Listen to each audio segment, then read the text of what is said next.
వరంగల్ మహానగరవాసులకు శుభవార్త. జిల్లాకు మహర్దశ పట్టబోతోంది. కొత్తగా ఎయిర్పోర్ట్తో పాటు 5 మెగా ప్రాజెక్టులు ఓరుగల్లును వరించబోతున్నాయి.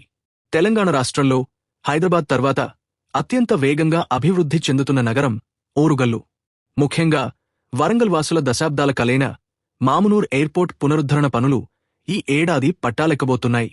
రాష్ట్ర ప్రభుత్వం ఈ విమానాశ్రయ నిర్మాణాన్ని అత్యంత ప్రతిష్టాత్మకంగా తీసుకుంది. విమానాశ్రయ విస్తరణకు అవసరమైన భూసేకరణ కోసం ఇప్పటికే నిధులను కేటాయించడమే కాకుండా పాత నిబంధనలను సడలించి పనులు మొదలుపెట్టేందుకు సిద్ధమైంది. ఈ ఎయిర్పోర్ట్ అందుబాటులోకి వస్తే ఉత్తర తెలంగాణ జిల్లాల ముఖచిత్రం పూర్తిగా మారిపోనుంది.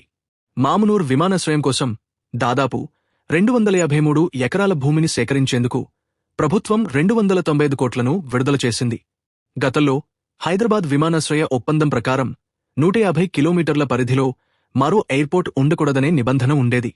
అయితే ప్రభుత్వం చొరవ తీసుకుని ఆ అడ్డంకులను తొలగించింది.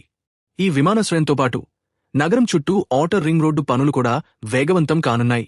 ముఖ్యంగా ఎయిర్పోర్ట్, టెక్స్టైల్ పార్క్ను అనుసంధానం చేస్తూ నిర్మించే రహదారులు నగర రవాణా వ్యవస్థను అగ్రస్థానంలో నిలబెట్టనున్నాయి. కేవలం విమానాశ్రయమే కాకుండా మరికొన్ని భారీ ప్రాజెక్టులు కూడా ప్రారంభానికి సిద్ధంగా ఉన్నాయి. కాజీపేటలో నిర్మిస్తున్న రైల్వే తయారీ కేంద్రం పనులు దాదాపు 90% పూర్తయ్యాయి. సుమారు 521 కోట్ల వ్యయంతో చేపట్టిన ఈ ప్రాజెక్టు ద్వారా వేలాది మందికి ఉపాధి లభించనుంది. అలాగే కాకతీయ మెగా టెక్స్టైల్ పార్క్ కూడా పూర్తి స్థాయిలో కార్యకలాపాలు మొదలుపెట్టనుంది.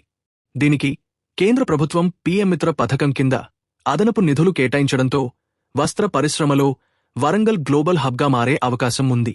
వరంగల్ సెంట్రల్ జైలు స్థలంలో నిర్మిస్తున్న 24 అంతస్తుల సూపర్ స్పెషాలిటీ ఆస్పత్రి భవనం పనులు చివరి దశకు చేరుకున్నాయి. సుమారు 1800 కోట్లకు పైగా వ్యయంతో నిర్మించిన ఈ ఆసుపత్రి ఉత్తర తెలంగాణ ప్రజలకు కార్పొరేట్ స్థాయి వైద్య సేవలను అందుబాటులోకి తీసుకురానుంది.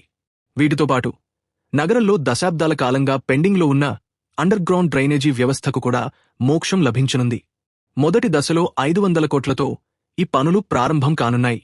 ప్రధానమంత్రి నరేంద్ర మోడీ, ముఖ్యమంత్రి రేవంత్ రెడ్డి చేతుల మీదుగా ఫిబ్రవరి లేదా మార్చి నెలలో ఈ భారీ ప్రాజెక్టుల ప్రారంభోత్సవాలు, శంకుస్థాపనలు జరగనున్నాయి.